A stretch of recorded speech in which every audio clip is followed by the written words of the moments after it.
Hello everyone, কেমন আছো সবাই? আশা করছি তোমরা ভালো আছো। অনেক দিন পর তোমাদের সাথে দেখা হচ্ছে, মানে ব্লগের মাধ্যমে, আর কথাও হচ্ছে ব্লগের মাধ্যমে।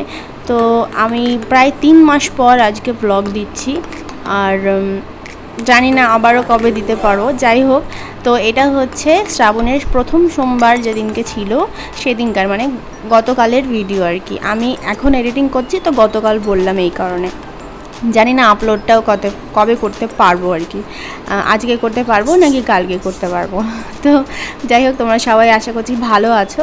তো এখানে আমি সকালবেলায় উঠে পড়েছিলাম। সকালবেলায় উঠে যা যা কাজ থাকে আর কি, সেগুলো করে নিয়ে তারপরে আমি স্নানটা করে ফেলেছিলাম। 9টার মধ্যে আমার স্নান কমপ্লিট হয়ে গেছিলো। তো তারপরে আমি আর কি পুজোর জোগাড় করতে গেছিলাম। তো তখন দেখছি কি নীলকণ্ঠ ফুল নেই। নীলকণ্ঠ ফুলটা আছে, একটা ছিল। তো আমি দেখলাম যে বাগানে যাই, আমাদের বাগানের থেকেই আর কি প্রচুর ফুল পাওয়া যায়, কোথাও যাওয়ার প্রয়োজন হয় না। উল্টে আরও আমাদের বাড়িতেই সবাই আসে, মানে আমাদের প্রাচীরের বাইরেটায়।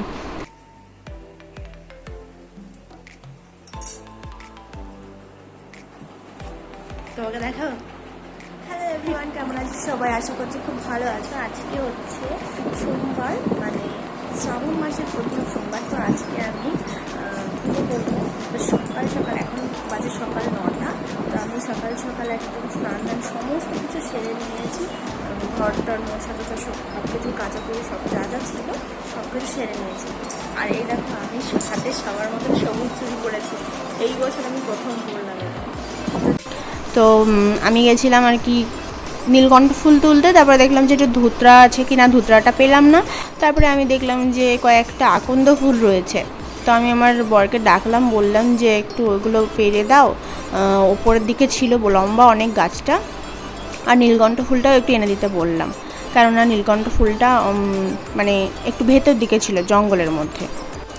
আমার উপর থেকে নামতে নামতে একটু লেটই হয়ে যায়, কেননা আমি সমস্ত কাজটা কমপ্লিট করার পর, আমার যা যা থাকে সকালের কাজ সেগুলো কমপ্লিট করার পর তারপর আমার মেয়ে ওঠে ঘুম থেকে একটু লেট করে, ওকে উঠিয়ে তারপরে আমি ব্রাশ টাশ করিয়ে বিছানা টিছানা গুছিয়ে তারপরে আলটিমেটলি নিচে আসতে পারি। তো সকালবেলাকার খাবারটা আমার শাশুড়িমাই বানায় এমনিতেও।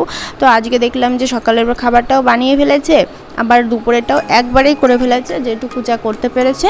কারণ ওনারও বাজারে যাওয়ার ছিল, আর আমি যেহেতু পুজো করবো উনি জানতো আগে থেকেই, তো মানে নিরামিষ রান্না করে ফেলেছিল আর কি। আমাদের এমনিতেও সোমবারে নিরামিষই খাওয়া হয়, তো সেদিনকেও সোমবার ছিল, তো সেই জন্য নিরামিষই হয়েছিল। তো এখানে আমি সকালবেলাতে আমার মেয়েকে মানে স্নান দান করার পরে, তো আমি কি সত্যি কথা বলতে স্নান করার পরে যদি পুজো করার থাকে, আমি সেই সময় অন্য কোনো কাজ করি না। আমার মানে খুবই খারাপ লাগে খাওয়ানো এইগুলো ব্যাপারগুলো, কিন্তু কিছু করার নেই, আমাকে খাওয়াতেই হবে, কিচ্ছু করার নেই। তো ওকে খাইয়ে দিলাম, ও তো একা একা খেতে পারে না।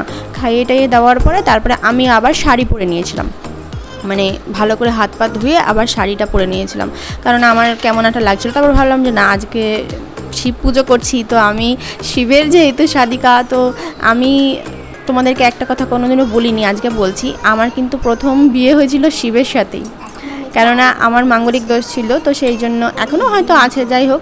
তো আমার শিব ঠাকুরের সাথে বিয়ে দেওয়া হয়েছিল আগে, তারপর কিন্তু আমার বরের সাথে বিয়ে হয়েছে। তো সেই জন্য আমার মনে হলো যে না, আমি একটুখানি আজকের দিনে একটু শাড়ি পরি, একটু সুন্দর করে সাজি। তো সোনার গয়না কি পরবো, আমি চাবি খুঁজে পাচ্ছিলাম না, এমন জায়গায় রাখা আছে আমি খুঁজে পাচ্ছিলাম না। তারপরে দেখলাম যে না, ঠিক আছে, বাইরে যেটা আছে সেটাই পরি, এখন তো আর ওইভাবে সাজগোজ করছি না। তো তারপরে একটা ছোট্ট একটা দুল ছিল ঝুমকো মতন অক্সিডাইজার, সেটা পরলাম। আর অক্সিডাইজারই দিদিভাই একটা মালা দিয়েছিল আমাকে চেনের মতন, সেটা পরলাম। তারপরে আমি আলতা পরতে বসে গেলাম। তাহলে ভাবলাম যে না, আলতাটা তো পরতেই হবে, এক তো পুজো করছি, তারপর আবার শাড়ি পরেছি, সেই জন্য। তো দেখো, অনেক দিন পর আলতা পরছি। আর আলতা পরতে পরতে সেই ছোটোবেলার কথা মনে পড়ছিল, মা ছোটোবেলাতে আমাদেরকে পরিয়ে দিত। তো সেমভাবে আমিও আজকে আমার মেয়েকেও পরিয়ে দিয়েছিলাম, মানে আজকে বলতে কালকে তো পরিয়ে দিয়েছিলাম। কেননা আমার মেয়ে আমার দেখে বলছে, তুমি এটা কি পরেছো, মানে ও কখনো পরেনি আলতা, এই প্রথমই পরলো। তো সেই জন্য ওর ইচ্ছে হলো বলে আমি দেখলাম যে ঠিক আছে ওকে একটু পরিয়ে, আমার দিদিভাই আমাকে একটা তোড়া দিয়েছিল অক্সিডাইজের, তো সেই তোড়াটা ওকে একটু পরিয়ে আমি ভাবলাম তাহলে ওকে একটা ছোট্ট রিলস বানিয়ে দেবো। ওকে বলেছি যেই ওর খুব খুশি হয়েছে যে হ্যাঁ আমাকে আমার মা রিলস বানিয়ে দেবে, ওই শুনেই পড়তে রাজি হয়ে গেছে। এমনিতেও রাজি ছিল। তো দেখো কত সুন্দর লাগছে পাটা। আমি ফেসবুকে যখন দিয়েছিলাম এই ছবিগুলো, মানে ছবিগুলো দেইনি, একটাই ছবি দিয়েছি, এখনও সব ছবি দেওয়া হয়নি। তো তখন অনেকে ভেবেছে এটা আমার পা, মানে আমার পাটাও বেশ লম্বা লম্বা, তো ওই জন্য ভেবেছে হয়তো। তো দেখো কত সুন্দর লাগছে আমার সোনাকে, পুরো লক্ষ্মী ঠাকুর, পুরো লক্ষ্মী লক্ষ্মী। এমনিতেই ওর পাটা খুবই সুন্দর, তারপর আলতা পরাতে আর তোড়াটা পরাতে কি ভালো লাগছে, নুপুরটা পরাতে। তোমরা কিন্তু অবশ্যই কমেন্ট করে জানিও আমার সোনাকে কেমন লাগছে। দেখো আমি ওকে বলেছি আস্তে আস্তে হাঁটো একটু, আমি তোমার ভিডিও করব। দেখো এইভাবে হাঁটছে দেখো।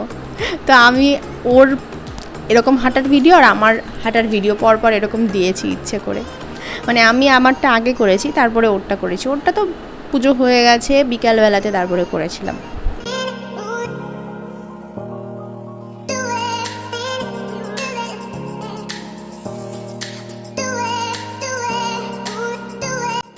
যাই হোক, এবার আসি মেইন ভিডিওতে, যেটা হচ্ছে উপলক্ষ।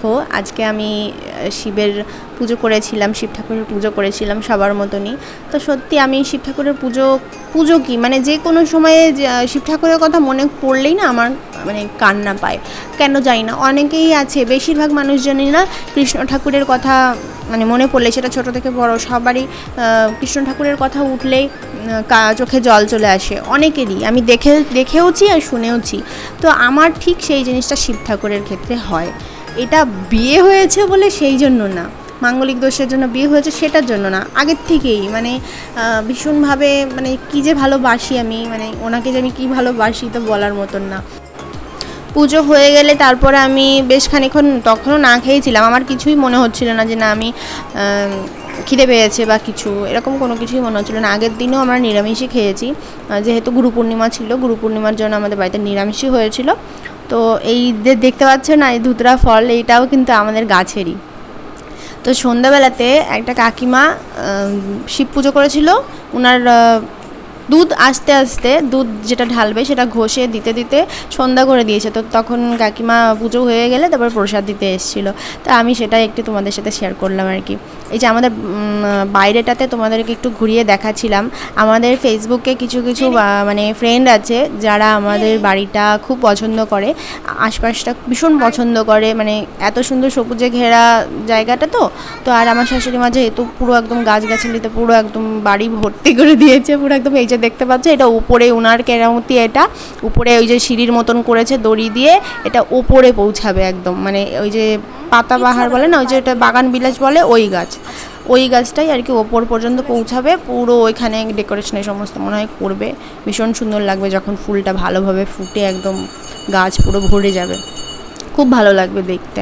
তো ওনার সারা দিন ধরে এই জিনিসগুলো, মানে সারা দিন না, মানে সকালবেলায় সন্ধ্যাবেলায় সকালে বিকেলে এরকম করতে থাকে উনি আর কি, সারাটা বাড়িতে, মানে কোনো 12 মাস কোনো সময় খালি দেখবে না, কোনো না কোনো গাছ থাকবেই থাকবে। তো তাছাড়া 12 মাসি গাছ তো রয়েইছে। তো তোমাদের সাথে আরেকটা জিনিস আমি দেখাচ্ছি, সেটা হচ্ছে আমাদের রান্নাঘর, যেটা মাটির উনুন ছিল সেটা তোমাদেরকে এর আগেও দেখিয়েছিলাম ভিডিওতে, কিন্তু সেটা কি হয়েছে মানে বৃষ্টি বর্ষার সময় তো এখন, তো আমার শাশুড়িমা কী করেছে মিস্ত্রি ডেকে তারপরে আর কি এইটা ঢালাই করে দিয়েছে। কারণ ঢালাই না করলে না এখানে প্রচণ্ড মানে পোকামাকড় হবে, তারপরে কাদা হবে, এইসবের জন্য, তারপর জ্বালানিগুলো রাখতে পারবে এই কারণে। তো এই যে তোমাদের সাথে আমি রান্নাটাও শেয়ার করলাম, কি কি রান্না হয়েছিল।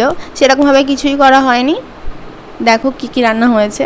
কিছু সেদ্ধ দেওয়া আছে, মনে হচ্ছে বেগুন আছে, আলু আছে, মানে এই যে আমার শ্বশুর শাশুড়ি এগুলো খায় আর কি, আমার শ্বশুরমশাই আর শাশুড়িমা এগুলো পছন্দ করে সেদ্ধটা খেতে। আর এখানে হচ্ছে আছে একটু কাঁকরোলও আছে, আবার উচ্ছেও রয়েছে, দুটো মিক্স করা আছে ভাজা। আর এটা আছে হচ্ছে পটল ভাজা, এটা পটল ভাজা কুচি কুচি করে কেটে ভাজা করেছে। আর করেছে হচ্ছে ডাল, এটা ডাল না, সরি এটা ডাল না, এটা একটা তরকারি, কলার তরকারি। এটা কলা দিয়ে আলু দিয়ে একটা পাতলা পাতলা ঝোল করে একটা তরকারি করেছে। তো আজকের এটাই রান্না। আমার মেয়ের জন্য একটু পাঁপড় টাপড় ভাজা হবে হয়তো। ভিডিওটা পুরোটা দেখার জন্য অনেক অনেক থ্যাঙ্কস তোমাদের সবাইকে। তো আমাকে অবশ্যই জানিও আজকের ব্লগটা কেমন লাগলো, আর তোমরা বললে আমি আবারও ব্লগ দেওয়া শুরু করব। তো চলো এখনকার মতন টাটা, বাই বাই।